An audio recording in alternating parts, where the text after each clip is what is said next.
on November 22, 1963. If the presidency of the United States is being decided by bullets fired from rifles rather than ballots cast by citizens, we have indeed been taken over by a whole new form of government. A growing majority of Americans refuse to accept the official version of events, that a lone assassin murdered their president. Those of us who want the truth, want to really learn what happened here, keep asking these questions, because it tells a lot about ourselves, about our values, and ultimately the direction of our country. New information about Kennedy's murder continues to emerge, confirming that the truth has been withheld from the American people. We're very lucky that there at least are people who individually have now convinced the vast majority against the mainstream media that the Warren Commission got it wrong.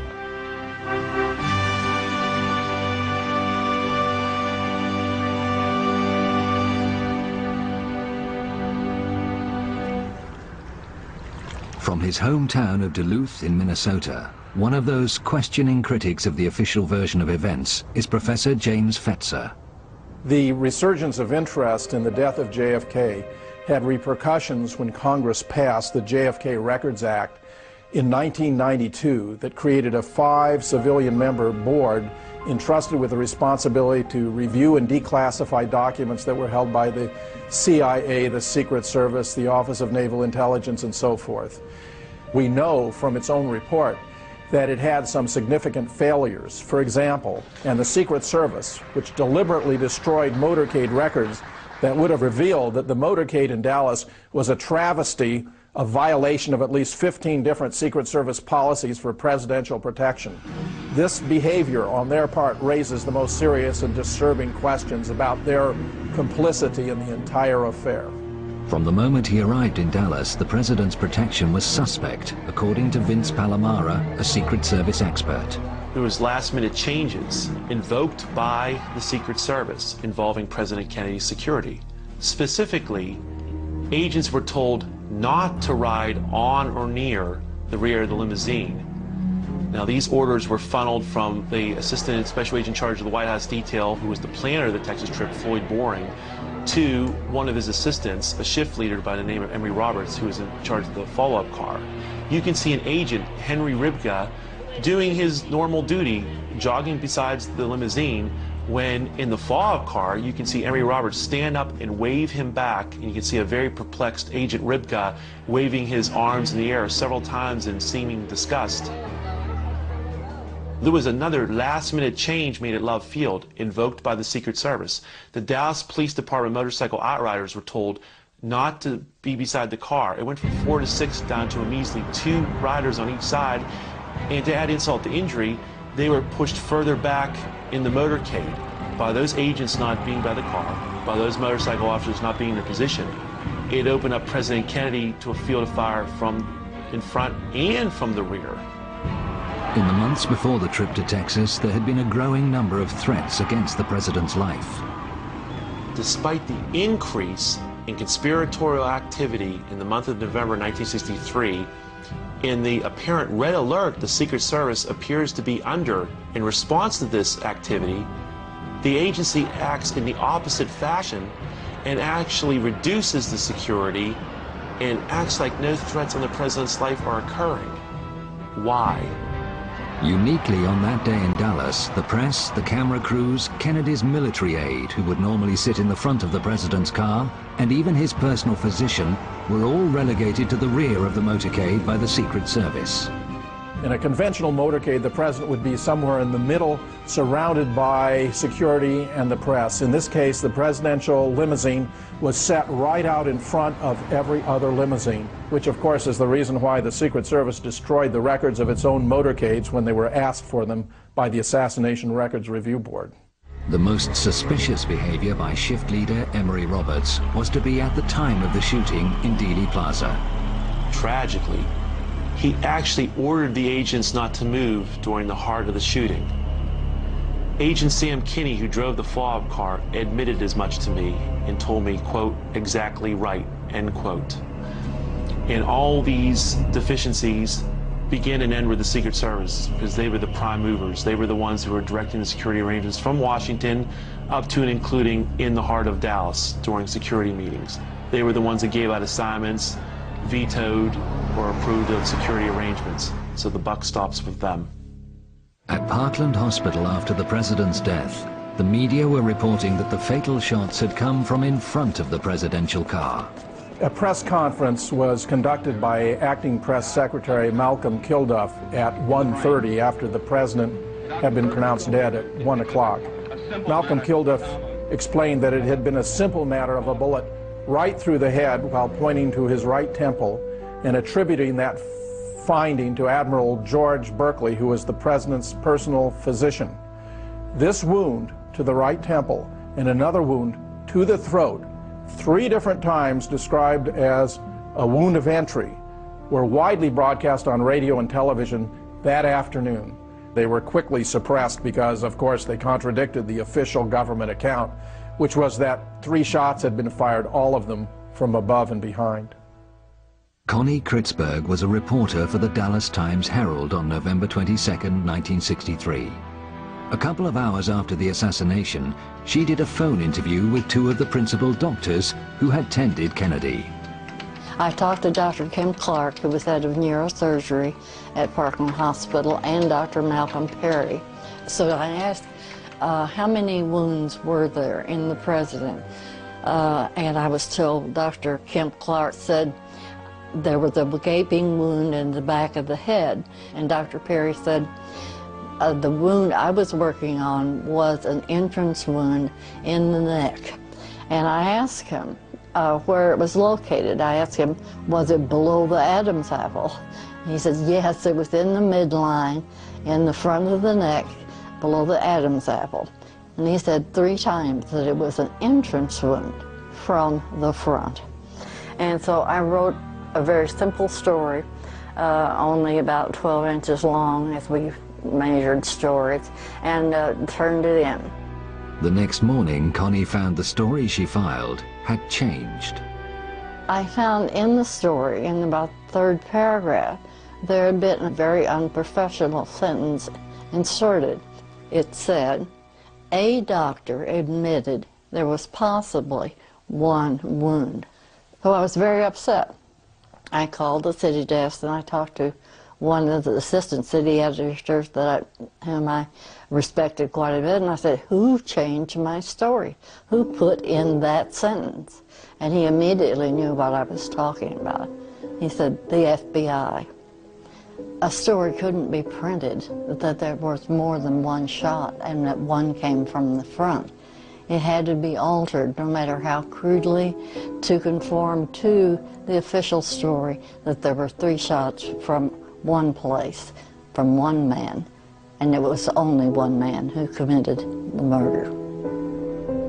Confirmation of what Connie was told by Dr. Perry comes from one of his colleagues who also attended the fatally wounded president at Parkland Hospital, the late Dr. Charles Crenshaw. Prior to the tracheostomy performed by Dr. Perry, I observed in the lower third of the neck a small, rounded, well-demarcated entrance wound.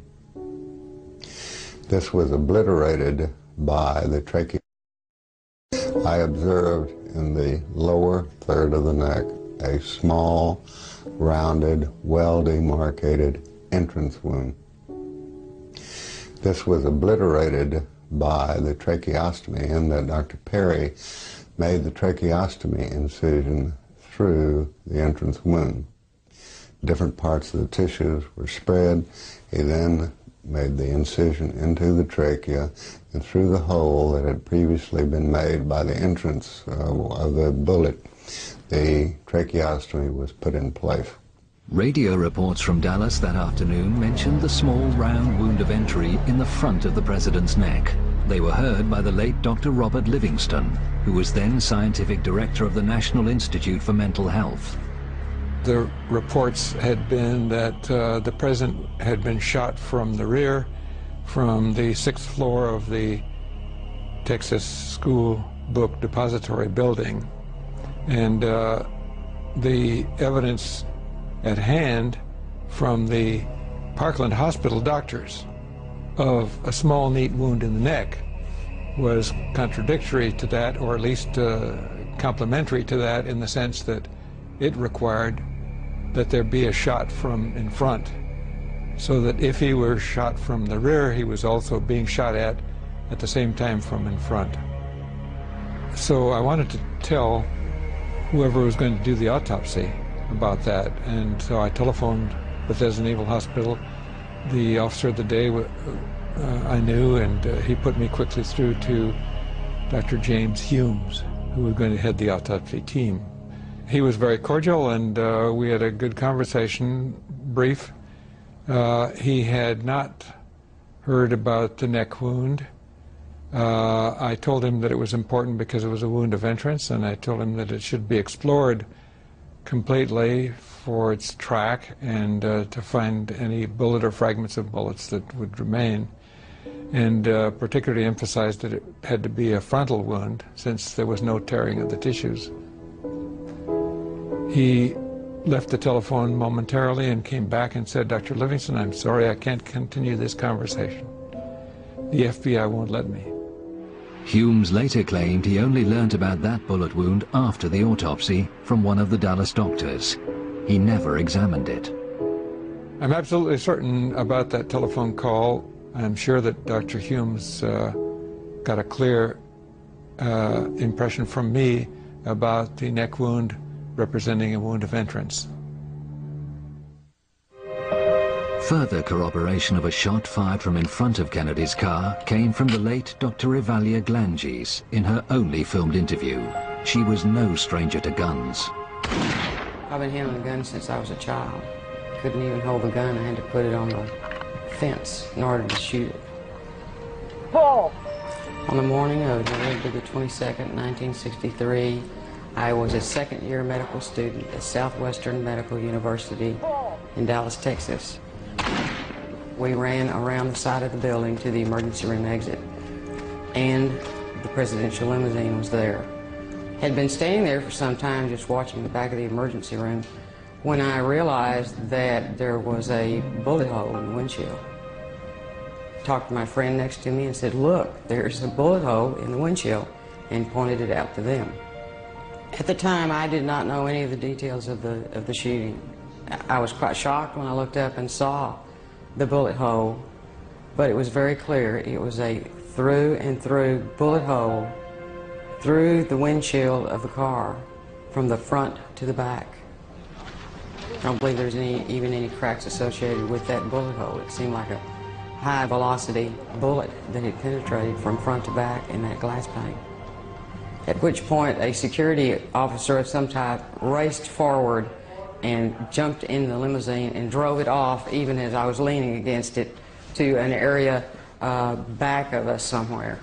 And that was the last time I saw the limousine. The Secret Service made certain no authority in Dallas had an opportunity to examine the bullet damage to Kennedy's car. The Secret Service also usurped Dallas authority and removed the Kennedy limousine from Parkland Hospital and flew that limousine back to Washington, D.C. For over a decade, researcher Doug Weldon, a professor of criminal justice and an attorney, has studied Kennedy's limousine and what happened to it in the hours after the assassination. Just as the president's body in an autopsy could have given us many answers, a thorough study of that limousine at that time without evidence being tampered with would also have given us many important answers as to what really happened. But on arrival in Washington, damage to the limousine was noted. Charles Taylor Jr., the Secret Service agent who had accompanied Samuel Kinney in driving the vehicle to the White House garage from Andrews Air Force Base, noted in his report that of particular significance, just left to center of the windshield was a small hole from which it appeared that bullet fragments had been removed. Nick Prunspy, a United States Police Park officer, also had an opportunity to take a look at the vehicle while it was in the White House garage. He noted that there was a small hole in the windshield, and based upon his many years of experience as a police officer, he noted that that hole had been caused by a bullet. Over the ensuing days, the car was scrutinized in the White House garage by a number of people. But one day was different. If one examines the White House garage logs, it is very interesting that in the late evening of November 24th, 1963, and the entire day of November 25th, 1963, not one person is listed as having come in to the White House garage to have any contact with the limousine. Rumors circulated at the time always denied that the presidential car was secretly flown from Washington to the Ford Motor Company in Dearborn, Michigan, for the removal of its damaged windshield. It is very clear that the only mode of transportation that could have been used to transport the limousine from Washington, D.C. to the Dearborn plant would have been via airplane. There are several airports in the Detroit area. It would have been a simple matter to transport the limousine undercover to its final destination, the Ford Motor Company's Rouge plant. The late George Whitaker Sr., seen here with his wife, was a lifetime employee with Ford and held a managerial position at the Rouge plant. He went to work on the morning of November 25th to be confronted by an amazing sight. He was astonished when he went to the B building where a garage existed at that time, and he saw the Kennedy limousine that John F. Kennedy had been murdered in. The interior of the limousine had completely been stripped, and the windshield was not in the limousine. He went to the glass lab where he was in charge of laminating glass, and the glass lab door was locked. He knocked on the door, and it was open, and two of his subordinates were in there with the windshield that had been removed from the vehicle. They were under orders to take that windshield and use it as a template in making a new windshield. But what fascinated him, and which he discussed with his family and no one else until he spoke with me, was that he saw a hole in the windshield. It was a good, clean bullet hole right straight through in the front. Right. This had a clean, round hole in the front and fragmentized in the front of that. Mr. Whitaker had 30 years of experience working with glass and had seen many tests performed on glass, including tests performed with firearms. He described that hole as being in the same location that Charles Taylor Jr. of the Secret Service had described the hole in his report. And of course, without knowing that anybody had observed it before then, but he also was absolutely 100% Charles Taylor Jr. of the Secret Service had described the hole in his report. And of course, without knowing that anybody had observed it before then, but he also was absolutely 100% convinced that that shot had to emanate from the front of the Kennedy limousine, thus indicating that a shot had been fired from the front, to his mind, to 100% certainty. I asked him what had happened to the original windshield. His answer to me was, "We scrapped it." I said, "You destroyed it?" And he says, "That's right. Our orders were to scrap that windshield." After George Whitaker died in 2001, this statement was found amongst his possessions, reaffirming for future generations exactly what he had told Doug Weldon 8 years previously. This document was discovered, and for me, it gave the final stamp of approval that what he told me on that August day in 1993 was in fact the truth of what really happened. One of the assassination's most significant smoking guns, indicating both a conspiracy and a cover-up, is kept here. Kennedy's original autopsy photographs, taken at Bethesda Hospital on the night of his death, have always been used to support the lone gunman theory. I've looked at these autopsy photographs at the National Archives on many occasions now. I've actually been there on 9 separate visits. When the photographs of the back of the head at the autopsy were shown to 16 Parkland doctors, all 16 said they did not recognize that photograph as what they had seen in the emergency room at Parkland Hospital. How many people did recognize it? 0. When I went to the archives to look at these photographs of the back of the head, there's a pair of photographs, so I used the stereo viewer. And what I saw was really quite shocking. This whole area of hair on the back of the head, with the hair standing up, looked as if it had been glued in one particular plane in space. It was two-dimensional, whereas the rest of the photograph is three-dimensional, and the 3D effect occurs for virtually all the other pairs of photographs, so this was unique. The back of the head, this area, and the hair sticking up here looked as though it was simply two-dimensional, as if it had been glued into one position in space, in one plane. It was the most bizarre. What does that mean? Photographic forgery. We get a 3D effect for all the image except for the place where it's exactly the same because it's been dubbed in. So they took out basically the part where the hole was, and instead they used a soft matte insert to put in the same image on each of these photos of the back of the head, so that it would look like there was no damage back here. If there's a big hole at the right rear of the head, that means a shot from the front. That can't be Oswald. So the conspirators were hard-pressed at this point. They had to get rid of that big hole at the back of the head, or it would have clearly shown shots from the front and no possibility of a lone gunman.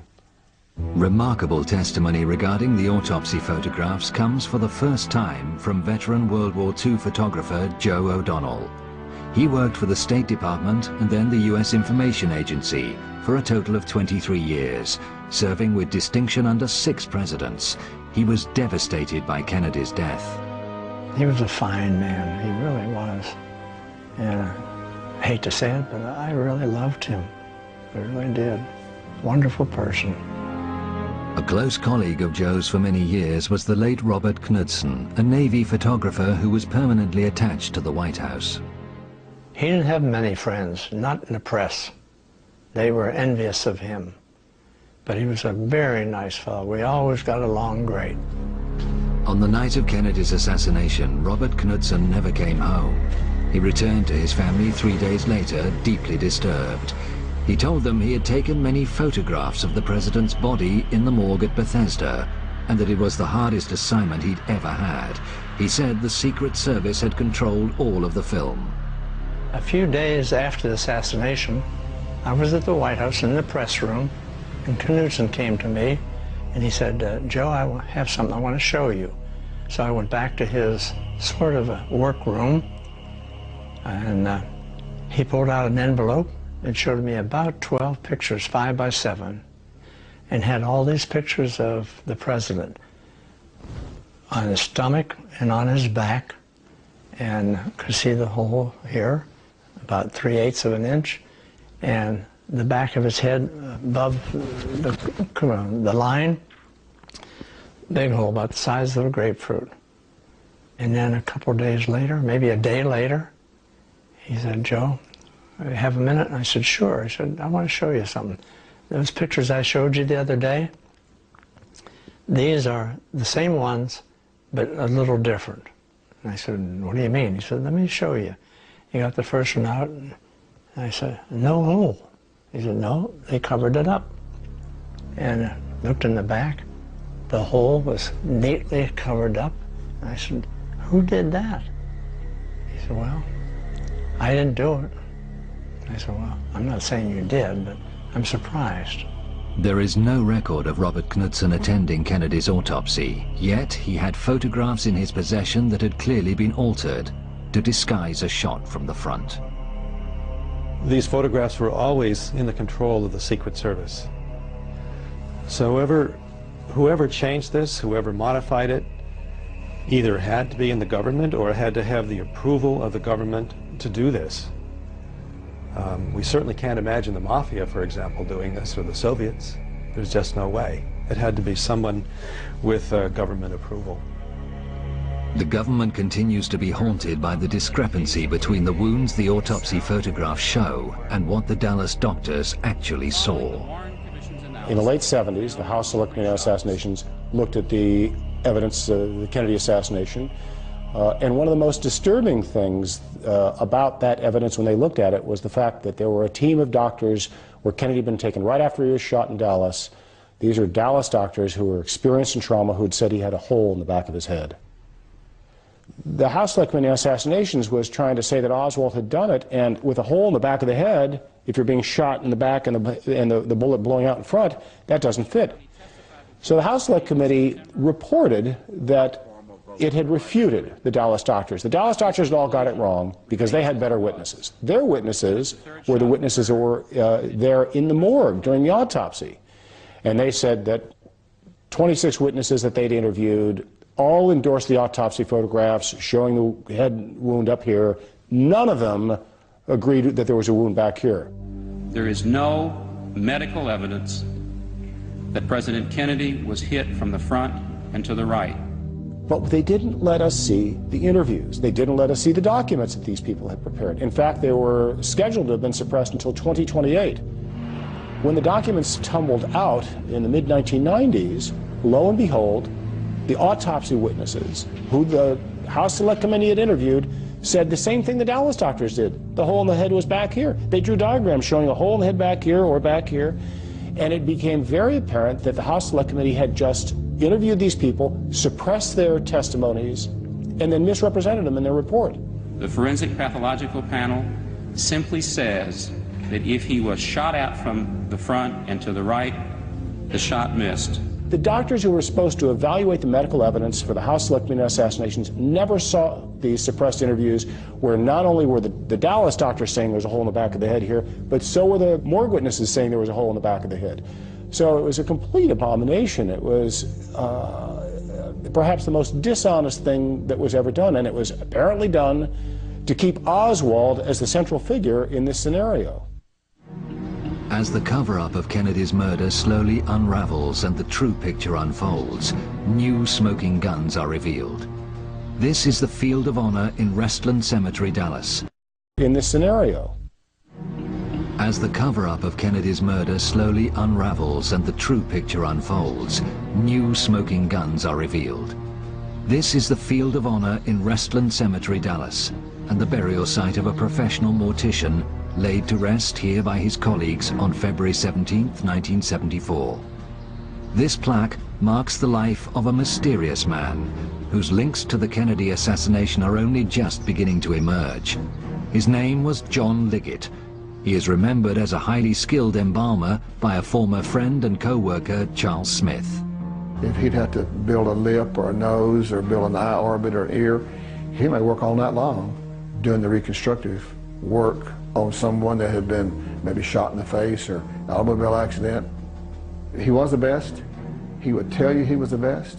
And when he finished it, he wanted the family to tell him he was the best. Popular with his colleagues, he also had a secret life.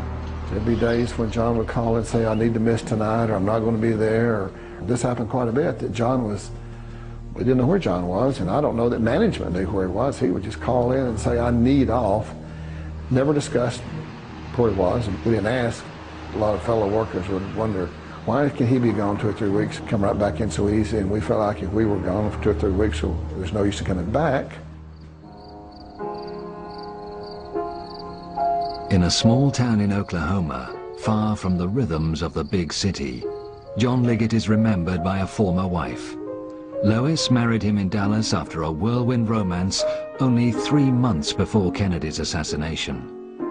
John was a very charming person, and I found him to be very attentive and considerate and very, very sweet to me. I loved him. I fell in love with him. John came into our lives less than a year after our own father, Charles Godwin, had been killed in a private plane crash. And John was not real welcome by my 2 older sisters and my brother and myself. We were a family, and he had a ready-made cover, and that's what I've always thought, is that we were a convenient cover for a man who needed that. On the day of the assassination, John was with Lois at Restland, attending the funeral service of her late aunt. He was suddenly called from the graveside. John went to the office and came back very shortly and explained to me that the President of the United States had been shot and that he was called to go to Parkland Hospital. I went home after the funeral, and it was about 2 o'clock in the afternoon, and John called me from Parkland. I could hear the confusion in the background, and I asked him what was going on. He said, "The President has died." And I said, "Well, did Restland get the job?" And he said, "No, some other funeral home got the job." But he said, "I've got a lot of work to do. Don't try to call me. I'll call you as soon as I can." And it was about 24 hours before I heard from him. He came home and he walked in the door, and when I saw him, he physically looked like he had really been through a very traumatic experience. His clothes were disarrayed, and that was so out of character for him. He was obviously tired, very exhausted, but agitated and hyped, and informed my mother that we would be leaving town, that we had to get out of town. I said, "Where are we going?" And he said, "We're going to get out of town for a while until all of this blows over." And that was a quote, because I thought, well, what blows over? A high-speed journey south took the perplexed family firstly to Austin and then San Antonio. John made brief stops en route to have huddled conversations with various contacts. Throughout this journey, there were conversations that went on between John and his relatives and friends that I did not feel like I was privy to. That they knew something I didn't know, and I didn't understand what was going on. In the early hours of Sunday morning, November 24th, the family finally checked into a motel near Corpus Christi. John had a further meeting, this time with his elder brother, Malcolm. Here again, they had conversations that made me feel like I didn't belong, that they knew something I didn't know. I don't know why we were there, but it seemed to be very important to John that we were there. I do recall that every time I would see John in the room there, he was seated on the end of the bed, watching the television, and very intently watching the news, and chain smoking, because he did chain smoke. And was when John was nervous, he had a little bit of a nervous tick in his cheek, which I always knew that he was a little nervous there. That's when he saw Oswald killed by Jack Ruby. He's been shot. He's been shot. Lee Oswald has been shot. And the minute he saw that, he looked at me and said, "Everything's okay now," and you could just see his face. He was like all the pressure had been taken off of him. All of a sudden he was like, sigh of relief, let's go, we can go home now. It was basically, pack your things, come on, we're leaving, you know, now we can go. We went back to Dallas, and everything went back to normal as everything could be under those conditions of the president's death. But their lifestyle changed. After the assassination, John seemed to come into a lot of money. The family moved into a luxury home, and Liggett became a big-time gambler, hosting some of the wildest poker parties in Dallas. The whole lifestyle, from the moment John Kennedy was shot, was just one chaotic thing after another. Either the police were involved in something he was doing, or his gambling was involved in something he was doing. It was just way over my head. The company he kept, the people, the pressure, it was just more than I could take. There was an occasion that my sister, Benny, and my mother both recall of a visit from one of John's rather eccentric friends from New Orleans.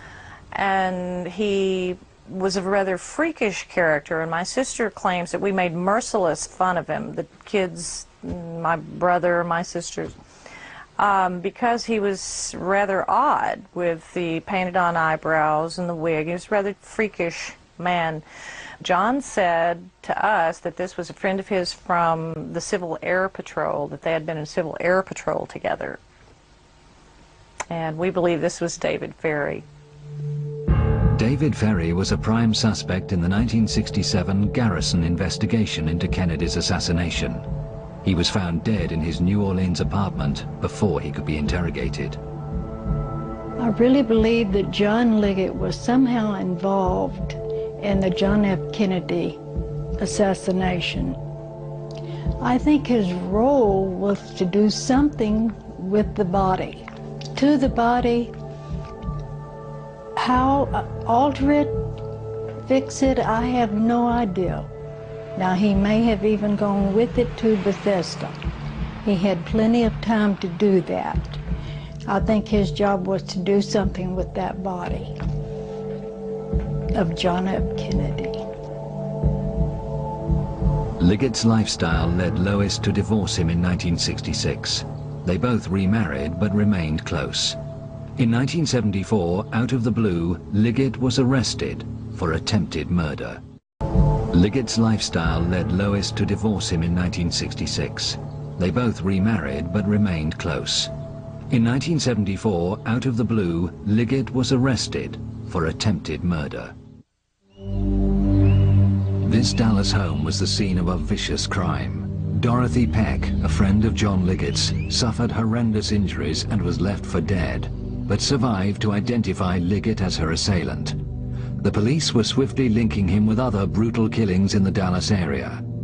He was imprisoned in the county jail, but the police were not allowed to interrogate him. John had been held on remand for almost a year when his brother Malcolm insisted on meeting Lois in a park in Austin. He was very secretive about this meeting, and he wanted to walk. He wouldn't talk to me in my car, and he told me at that time not to have any further contact with John, that it would be in my best interest not to. In fact, he said, if you care anything at all about your children or yourself, you will not see him or correspond with him anymore. And I think that Malcolm felt that if I talked to John, John would tell me something that either Malcolm or someone Malcolm knows didn't want John to tell me. And I really believed that. I was so frightened by this action that I moved to Lubbock, Texas. And a few weeks later, I had a phone call from a friend there who told me that John had been shot in the back and was dead. On the morning of February the 14th, 1975, Liggett was being transferred with other prisoners from the courthouse in downtown Dallas to the nearby county jail. The police vehicle had entered the garage when Liggett, using a hidden key, slipped out of his handcuffs and made a bid for freedom. A single shot in the back, fired by a sheriff's deputy, killed him instantly. I feel like Malcolm knew that there was something that was going to happen. I feel that he knew more than he was saying to me. And it frightened me, for myself and for my children. But the mysteries do not end with Liggett's death. In 1992, Deborah, for the first time, met Leona, John's wife at the time he died. Although reluctant to talk, Leona recounted a visit to Restland to view Liggett's body prior to burial. She came out from East Texas to Dallas, and she was shocked and surprised because to her, this was not John. It wasn't John there. She said that the person that was in the casket that she was shown had a mustache, and this to her was also an indication this was not John, and I too would have to think not, because John never, as long as I'd known him for the many, many years, could even grow a mustache. I did get the distinct impression that Leona was very nervous, even at that time in 1992, to speak with me about the details of John's death and her suspicions that it was not John that was buried there, and probably rightly so. I think I would be very nervous to know that as well, and I think I am. John's brother Malcolm handled the funeral that took place 3 days after the shooting. John's former colleague Charles Smith was there. There's no doubt the person that we handled the funeral for, the person that we embalmed, the person that I helped dress and we put in a casket and handled the funeral service for, that was John Melvin Liggett. That was a John Liggett that we knew for several years prior to this incident happening. But the story does not end there. After his divorce from Lois, John worked in Las Vegas for 3 years as a dealer. He had close contacts there. Recently, Lois was on vacation in Vegas with her grandchildren when she had the most extraordinary experience. We were in a casino, and I saw someone that looked exactly like John Liggett. And he turned around and looked at me and heard me call one of my grandchildren's names. And when I did, he looked at her, and he looked back toward one of the people that worked with him, turning his back to me, and said something to him about me, because he pointed back of himself toward me. But we didn't stay around to find out if that was John or not. I was pretty shaken by it. I really felt like from the back of his head, and when he turned around and faced me, I thought it was John Liggett. So it wouldn't surprise me a bit in the world if he were in Vegas. In fact, that's the most logical place I can think of that he would be. Lois and Deborah's suspicions about John Liggett's ties to the assassination are reinforced by a photograph that has emerged in recent times. It was taken at Jack Ruby's Dallas nightclub, The Carousel, prior to the assassination and Ruby's shooting of Oswald. Obviously, one would recognize Jack Ruby. Immediately to his right is John Liggett's brother, Malcolm Liggett. His wife, Suzanne, the blonde, to his right. We met her several occasions that she was at our home. The last I recall seeing Malcolm Liggett was at my mother's residence in Dallas, and this was at the time that John was still in jail in Dallas. The woman with the dark hair and the black dress in the center of the photograph is Iris Campbell. Not at the time of this photograph, but years later my mother met Iris when they were living in West Texas out in Lubbock. My mother was a member of the Episcopal Church, St. Paul's there in Lubbock, and Iris came in one day and had expressed an interest in becoming an Episcopalian and joining the church. And she and my mother became very dear friends, and later also became my daughter's godmother. For a few years there, she was in and out, in close contact with my mother, came and visited frequently, and then disappeared, basically just disappeared. And I've not seen Iris Campbell, and neither has my mother, for many, many years. She just kind of faded out. Prior to seeing this photograph, I was unaware of any connection between the people that I do know and Jack Ruby. And it does put them in context then as acquaintances of Jack Ruby's. I really think that maybe John had something to do with government business. I really believe his death had something to do with the John F. Kennedy connection. What exactly, I don't know, but I believe it. Much may still remain obscure, and many questions wait an answer. But as more and more courageous Americans speak out, the smoke begins to clear, revealing the hidden truth that lies behind the assassination of President John F. Kennedy.